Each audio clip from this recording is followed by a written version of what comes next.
Bonjour à tous, j'espère que vous allez bien. Je vous retrouve aujourd'hui dans un cadre un peu différent de d'habitude puisque, comme je vous l'ai annoncé à la fin de ma dernière vidéo, j'ai déménagé. Nous sommes maintenant dans le Finistère Sud. On est dans la salle à manger, mais pour la couture je me suis installée dans la pièce de l'étage qui est une pièce vraiment dédiée à la couture, donc c'est vraiment ma pièce à moi.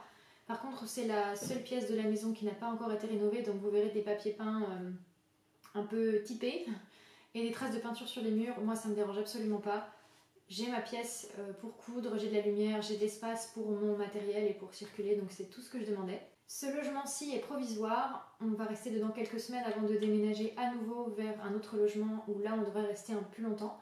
Mais pour les semaines à venir, je suis ici. Je vous retrouve donc aujourd'hui pour une vidéo couture et contrairement à ce que j'avais annoncé à la fin de mon dernier haul, je ne vais pas coudre cette fois-ci l'ensemble en Vichy noir et blanc, ce sera pour dans quelques semaines.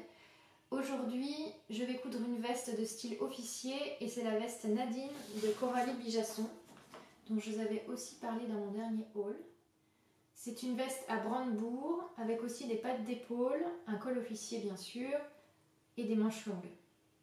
C'est le 4e patron que je couds chez Coralie Bijasson et c'est une marque vers laquelle je me tourne avec beaucoup de confiance. Je trouve que c'est une marque qui est très fiable au niveau du patronage, j'ai jamais eu d'erreur, jamais de coquille. Les vêtements sont très bien coupés, très bien conçus. On se retrouve à la fin avec vraiment une belle pièce, bien exécutée et de qualité. Et au niveau vraiment de la coupe et du design des pièces, qui sont souvent des pièces assez classiques. C'est pas une marque très excentrique avec des choses très modernes ou très avant-gardistes. C'est plutôt du classique, mais du coup ce sont des vêtements intemporels, vraiment, qui peuvent être portés par tout le monde toute la vie. Et ce sont des indémodables, donc c'est vraiment une marque, pour moi c'est une valeur sûre. Comme je vous l'avais montré dans mon dernier haul, je vais coudre cette veste dans ce magnifique velours bleu marine. C'est un velours de coton. Alors je ne sais pas si vous verrez bien parce que je ne suis pas très bien éclairée là. Si là vous voyez peut-être mieux. Un très beau velours bleu marine, un velours ras. 100% coton qui a une certaine épaisseur. Donc l'autre côté, je vais vous montrer, il est comme ceci. Je l'ai acheté, je ne sais plus si c'est sur Sacré Coupon ou My Little Coupon. C'est un des deux mais je ne sais plus lequel. Et c'est un vêtement qui est prévu pour être doublé, ce qui est une très bonne chose. Et je vais doubler ma veste avec cette popeline de coton bleu-gris, unie, toute simple, que j'ai achetée dans mon ancien magasin local à Troyes, la veille de partir, vraiment in extremis. Donc j'en ai 1,30 m sur une laisse de 140. Au niveau de la mercerie, pour cette veste, il faut 12 boutons dorés. Et je me suis procuré 12 boutons dorés comme ceci, de style militaire. Je ne sais pas si vous verrez bien. Ils sont comme ça. Je suis un peu loin. Des boutons en métal que j'ai trouvés sur Atelier de la Création. Ils étaient un peu chers. Ils étaient à 1,30 € pièce. Mais bon, ils sont beaux. Et ils font vraiment l'effet officier que je cherchais. Donc ils seront parfaits. Et aussi, en me renseignant sur cette veste sur internet, je suis tombée sur le blog d'une personne qui l'a cousue. Et qui explique vraiment, qui raconte en fait son expérience avec cette confection. Et j'ai trouvé vraiment des informations intéressantes. Notamment l'idée par exemple de remplacer les brandebourgs qui sont normalement cousus dans le tissu principal par du galon doré, donc ça accentue encore le côté un peu clinquant de la veste qui n'est pas dérangeant pour moi. Je ne sais pas encore si je vais reprendre cette idée ou si je vais faire mes brandebourgs dans le velours bleu marine, je ne sais pas. Ça dépendra aussi de l'épaisseur de mon tissu parce qu'il est quand même bien épais et ici ça fait vraiment trop d'épaisseur là au milieu. Je sais pas ce que ça pourrait donner, donc si je vois que c'est un peu trop chargé, je prendrai du galon doré. Et j'avais dans mes affaires ce galon doré en rouleau là, qui vient de chez Créavea, le site Créavea. Je sais pas pourquoi je monte toujours à la verticale, je peux la montrer comme ça aussi. Voilà, un galon doré que j'avais acheté au départ pour faire des vêtements historiques. Donc peut-être que je tenterai le galon doré sur mon tissu bleu marine, je pense que ça peut être très beau avec les boutons. Là ça va faire vraiment 14 juillet quoi. Enfin je sais pas encore, je verrai quand j'y serai. Il y avait vraiment des informations intéressantes dans ce blog, donc si vous avez envie de coudre la veste Nadine, je vous encourage à aller voir aussi ce qu'en a dit cette personne. Le blog s'appelle ateliermacoco.com, je le mettrai en barre d'infos. Qu'est-ce que je pourrais vous dire sinon? Je vais couper la veste en 36 comme d'habitude puisque je fais un 36 chez Coralie Bijasson. Ça aussi c'est un confort quand on connaît la taille qu'on fait dans une marque et qu'on a vraiment confiance dans le patronage, qu'on sait que c'est sérieux et que ça va nous aller bien à la fin. C'est quand même une couture très détente et très agréable. Donc je vais passer à la découpe.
Nous sommes le lendemain et comme vous l'avez vu, j'ai fait quelques coutures. J'ai cousu par exemple mes petites pattes d'épaule qu'on viendra coudre ici ensuite. J'ai cousu mon col officier que j'ai pas surpiqué, je le ferai pas parce que c'est vraiment trop épaisse. Ma surpiqûre sera jamais régulière. Je vais le laisser comme ça. J'ai cousu le dos entièrement. Voilà. Évidemment là je le mets devant mais c'est pour vous montrer. J'aime bien, ça fait une grande pièce toute bleue avec des beaux reflets. J'ai cousu mes deux manches entièrement et je me suis occupée des pinces devant. Ça n'a pas été sans mal, j'ai dû m'y reprendre à plusieurs fois parce que avec l'épaisseur, j'arrivais pas à coudre bien sur mon trait des deux côtés. Et sur celle-ci, je pense que vous verrez si je l'oriente bien. Je crains d'avoir fait une trace de fer à repasser ici. Pourtant, je fais très attention quand je repasse du velours à bien mettre un tissu entre mon fer et le velours pour que ça protège à peu près, ça protège un peu quoi, que ça chauffe pas trop. Malgré tout, je pense que ça a trop chauffé parce que là, c'est une trace, je vois bien qu'elle part pas. Et au toucher, je sens qu'à cet endroit, c'est moins épais qu'avant. Je pense que ça a trop chauffé et je crains de ne pas pouvoir rattraper ça, donc c'est bien dommage. Donc il me reste maintenant à assembler les devants avec ma grande pièce de dos. Il y a aussi les côtés d'ailleurs, vous avez vu. À assembler aussi donc par les coutures d'épaule, comme ça j'aurai mon corps en entier. Ensuite je rajouterai les manches en incluant dedans les petites pattes d'épaule, comme ça. Et je vous confirme aussi que sur les devants, je mettrai les galons dorés. Je ne mettrai pas les brandebourgs en velours, c'est beaucoup trop épais, vraiment. Il est très épais ce velours et il faut vraiment replier. J'arriverai pas et la machine non plus, donc ce sera du galon doré. En attendant, j'ai envie de changer un peu d'activité, donc je vais m'occuper de la doublure.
Bonjour, on se retrouve aujourd'hui pour continuer à coudre ma veste officier.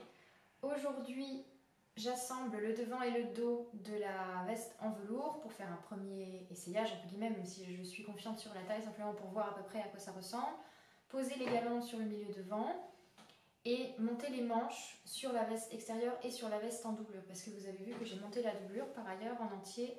D'ailleurs, quand j'ai assemblé les parmentures ici en velours avec la popeline, ça n'a pas été une mince affaire.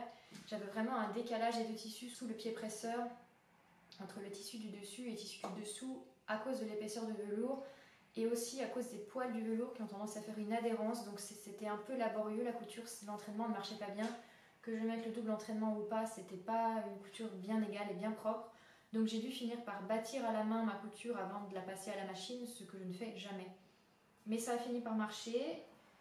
Dans une des manches de la doublure, où elle est, j'ai laissé une ouverture d'un peu plus de 15 cm pour pouvoir retourner ma veste tout à la fin. Et quand j'aurai monté les manches sur les deux vestes, je pourrai les assembler. Pour l'assemblage des manches en velours sur la veste extérieure, j'ai un peu d'appréhension au niveau de la tête de manche parce que c'est une manche où il faut passer des fils de fronce pour résorber l'embut comme d'habitude. Sauf que là, comme je vous l'ai déjà dit, mon tissu est épais, donc je ne sais pas trop comment ça va se comporter. Et surtout, je dois prendre dans la couture d'emmanchure les pattes d'épaule qui ont elles-mêmes une certaine épaisseur. Donc je ne sais pas comment ça va se passer, peut-être que je m'en fais toute une montagne pour rien et que ça ira très bien. Mais si je vois que la machine rame trop ou que moi j'y arrive pas, je supprimerai les pattes d'épaule et tant pis, ce sera pas la fin du monde. Peinture et communication. Alors, Diderot est aussi celui qui, de manière, laisse entendre que ce mot peut être cité d'une certaine manière. Et là, paradoxalement, Diderot est plutôt du côté des grandes œuvres d'excellence artistique, mais que cette excellence artistique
Bonjour, je vous retrouve aujourd'hui pour le dernier jour de la confection de ma veste officier.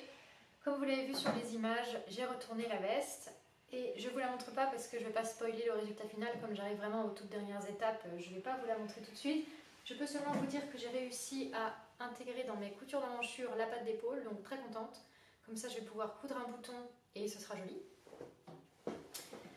J'ai eu vraiment de grosses difficultés à assembler mes deux vestes ensemble, notamment au niveau de l'encolure à cause de l'épaisseur du tissu. C'est toujours la même chose.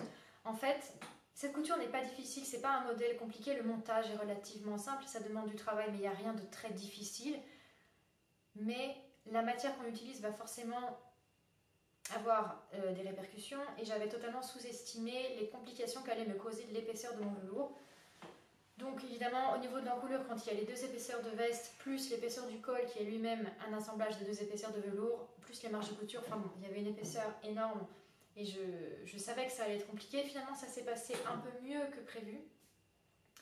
Mais il y a une couture ici au niveau du milieu devant où à cause justement du bord du col et de je sais pas trop quoi, j'arrivais pas à obtenir un angle bien droit. Ça faisait toujours un bourrelet, un gros pli. J'ai dû défaire et refaire plusieurs fois avant d'arriver à quelque chose. Et encore, j'ai dû redessiner le tracé finalement de l'encolure. Je n'ai pas un angle droit, j'ai un angle un petit peu plus arrondi. Parce que je ne pouvais pas obtenir quelque chose de bien propre. Donc j'ai quand même beaucoup essayé. Donc ça m'a pris beaucoup d'énergie, de temps. J'ai pas tout filmé parce que c'était pas très intéressant. Mais j'ai eu vraiment du découragement et c'était pénible. Bon, finalement, c'est derrière moi. Cette fois, c'est fait. La veste est retournée et franchement, je trouve qu'elle a de l'allure. Je suis assez contente. Donc, à l'heure où je vous parle, il me reste uniquement à coudre les boutons, ce qui est plutôt agréable à faire. Et peut-être aussi à faire un petit point à la main le long des brandebourgs du milieu devant, histoire qu'il reste en place et qu'il ne se balade pas trop, enfin que ça reste bien droit et bien symétrique des deux côtés. Je crois que c'est tout ce qu'il me reste à faire. J'ai fait mon ourlet de bas de vêtements avec une bande de thermocollant double face. On peut le faire à la main, mais j'avais absolument pas envie. Donc j'avais retrouvé dans mes affaires un petit fond de thermocollant double face qui m'a été d'une grande utilité et qui m'a facilité les choses, notamment ce matin pour faire mon ourlet. Et je peux vous dire aussi qu'au niveau des manches, j'ai truandé. Normalement, on fait aussi un ourlet soit à la main, soit au thermocollant double face. Je n'ai fait ni l'un ni l'autre. J'avais la flemme totale. Et comme je sais que j'ai des bras un peu plus longs que la moyenne, j'ai recoupé la manche d'un petit peu. J'ai assemblé les deux manches, donc celle en velours et celle en doublure, à 1 cm du bord comme le préconise le patron. Et je m'arrête là, je ne fais aucun ourlet supplémentaire. Et j'ai essayé la veste et la longueur est bonne. Donc pour les manches, ma foi, c'est fait. Et il me reste uniquement les boutons à coudre, donc je vais faire ça maintenant et je vous retrouve pour le résultat final. Sachant qu'à l'heure où je vous parle, il fait un temps, comment dire, compliqué. C'est un temps breton quoi. Il pleut des cordes, donc je sais pas quand est-ce que je pourrai sortir vous montrer ça. J'espère qu'il va y avoir une éclaircie et que je pourrai la porter dehors. Voilà, à tout à l'heure. Elle fit venir ses enfants pour leur confier un dernier message évoquant le souvenir de leur père, la justice à obtenir, l'avenir de la maison d'Orléans. Au cœur de l'histoire, Franck Ferrand. Alors Franck Ferrand, nous sommes au cœur de l'histoire de Valentine Visconti. ICO, Franck Ferrand.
Voilà pour cette veste Nadine, j'en suis très contente. Je trouve qu'elle a vraiment le style que je voulais lui donner.